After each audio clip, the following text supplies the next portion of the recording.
given all that's going on in the UK right now, I thought it'd be helpful just to hop on here and make 4 key points about the riots and about hashtag enough is enough. And one thing is certain, is that you are not going to fix a problem unless you can be honest about it. This has always been true in every walk of life. When I think back to my fat story where I put on 4 stone and lost it again to prove that you can change your life if you want to, you know, one of the big kind of messages from that show was, if you are going to sort a problem, you have to be brutally honest about it. And because the media and the government aren't prepared to be honest about the problem in the UK, and if anything, deflect and hide from it, we have no hope of solving it, which means Elon Musk is right. Civil war in the UK is inevitable. Hello there, and thank you for coming back to my channel. Today we are on Katie Hopkins' official YouTube channel. To be honest, I'm shocked she is even allowed to have a YouTube channel in this censorious day and age. But I'm glad to see it. It was only recently I discovered she had her own channel. I've been commenting on other people's conversations with Katie Hopkins, but I've discovered her channel, so hopefully I'll be commenting on more of her videos. This one's a couple of months old. As you might have heard her mention, she said, she mentioned the riots were going on. Those are the riots in response to the brutal killing by the son of Rwandan immigrants of 3 young girls. He killed 3 girls, he stabbed them to death, and seriously injured several others at a dance class of some kind a couple months ago in the summer of 2024.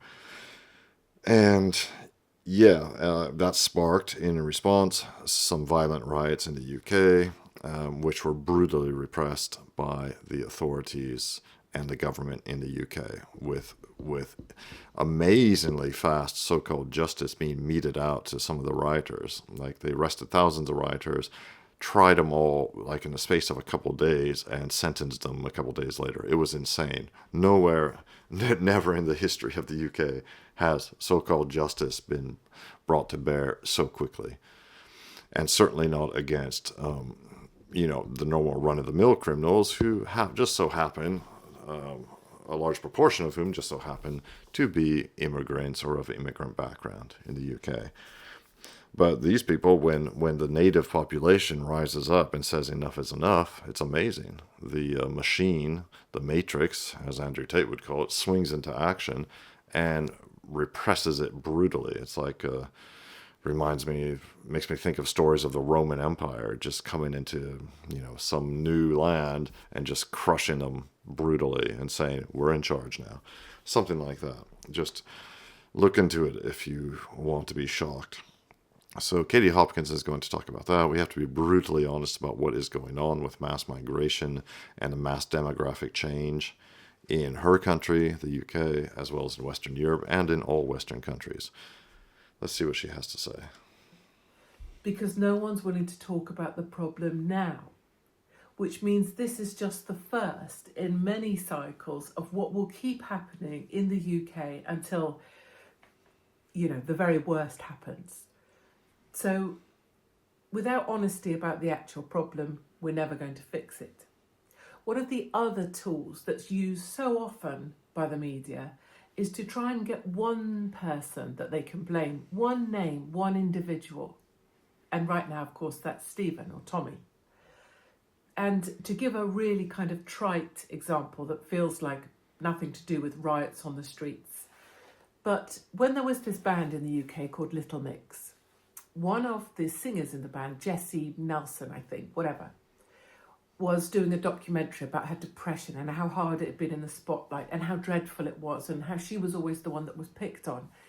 And the producer, director of that documentary saw an opportunity, which is, if you're going to make a documentary, it has to get headlines in order to get views. In order to get headlines, you need a name.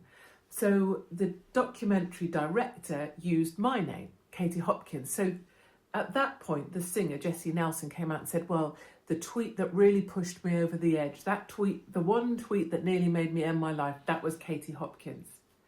And I say that, it seems completely unrelated, and of course it is, except that the media demands one name. Like in all good witch hunts or all good dramas or crime dramas or pantomimes, there's always one villain. And for Jessie Nelson and her documentary, it was me. And I know what happened when that spotlight turned on me being responsible for everything that ever happened to a band member from Little Mix. But for Tommy now, that means that he is fair game to be hunted, for his address to be given out, for his children to be pursued, for him not to be able to sleep at night because who knows what happens to him. And it's gone beyond the point of him being able to even give a care about himself because he knows it's over for him. But his family, his kids. So the media will always look for one name, one villain. And so even without being honest about the problem, whilst pretending to say what the problem is, which is far right, oh, look at all these white baddies, then the media is prepared to go as far as to give one name, one villain that represents all the far right white baddies so that everybody can focus their efforts on this one name. And it's a million miles away from getting to the root of the problem.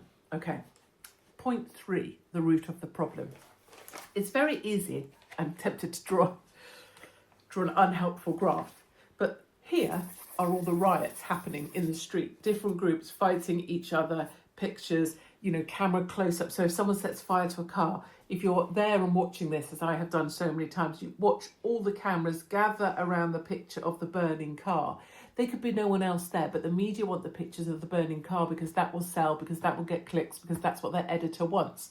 So anyway, you've got the street riots. There's an opportunity for really great images there from a picture desk perspective, and that will sell stories, and that will sell eyeballs, and that will get clicks, and that gets advertisers, and that gets revenues. So it's very convenient to imagine this is where the problem is. Enough is enough versus the Muslim mob with machetes, blah, blah, blah. But of course, that isn't the case. The truth about the problem is it's coming from top down. And for speaking of this, for showing this, I was completely eviscerated from the face of the earth and had to leave my own country for 5 years. And it's why I don't have a job.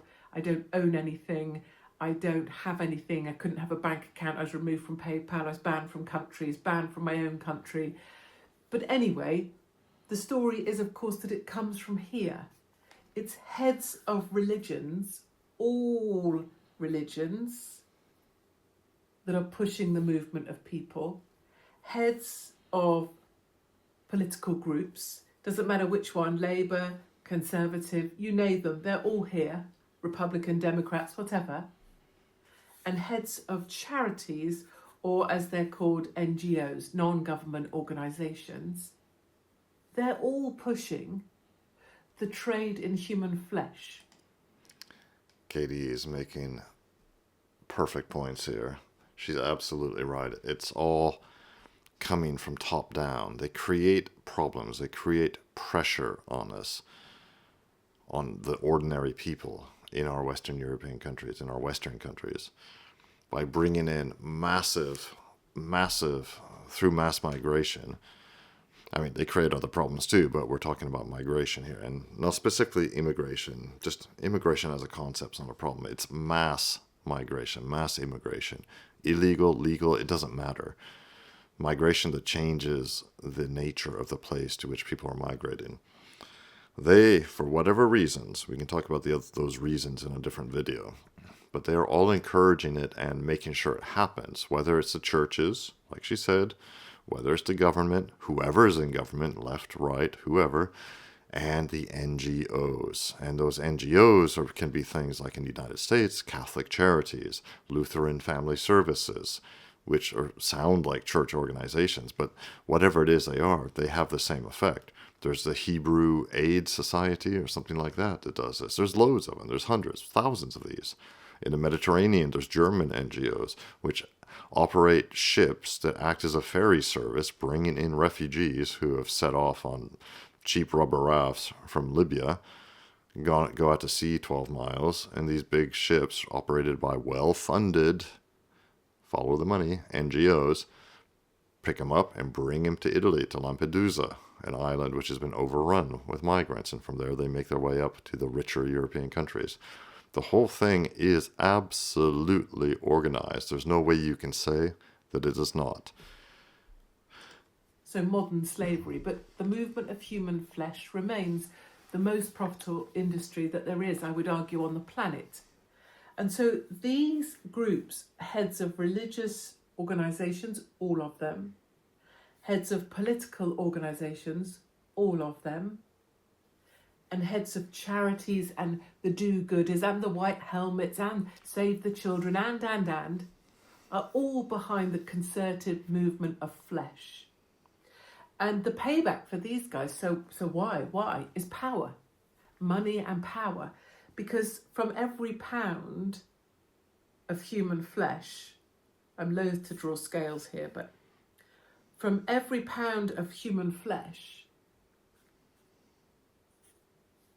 this lot get their kickback.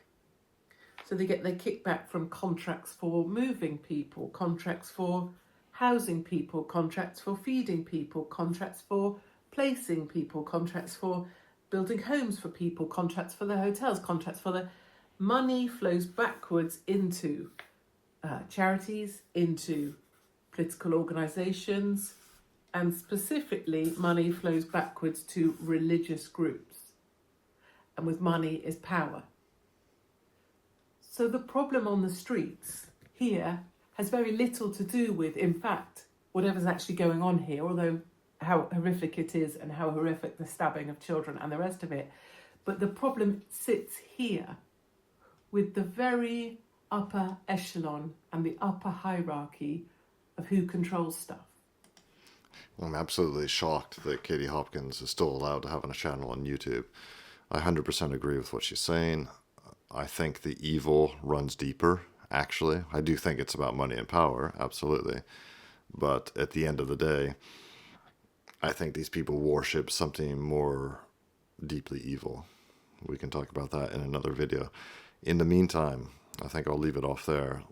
Please like and subscribe. It really helps me grow the channel and continue making content for you. And don't hesitate to leave a comment if you like this kind of content, especially content from Katie Hopkins.